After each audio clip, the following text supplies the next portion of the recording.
Now we'll connect the manifold gauges.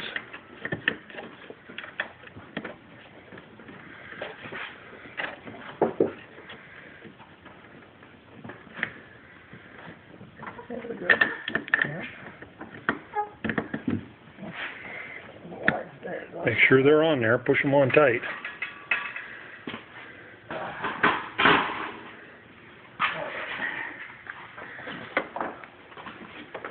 So we've got the blue hose going to the dryer. That's the low side. The low side. Pressure is high pressure. And the red one's going to this little tube here. Has a fitting on it, and the red one's connected to the high pressure side. So you can take this back. It's too Yeah. back.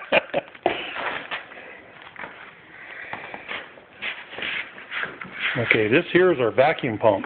It's going to suck a vacuum on the system. And that'll tell us a couple things. One, if we have a leak, it won't hold the vacuum. So we'll suck her down. It holds a vacuum for a while, and we know the system has no leaks in it. And it's okay to put the Freon in.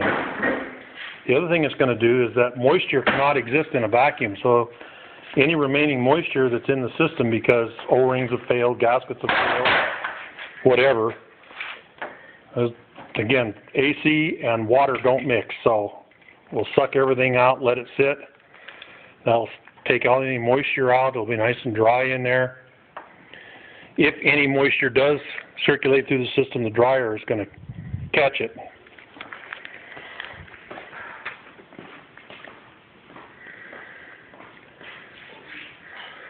So we're going to let that run, what, 45 minutes? Yeah. Let that run for about 45 minutes.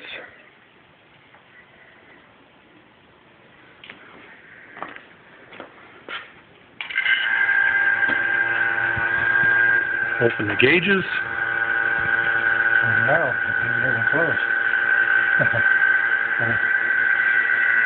And we'll just let it run.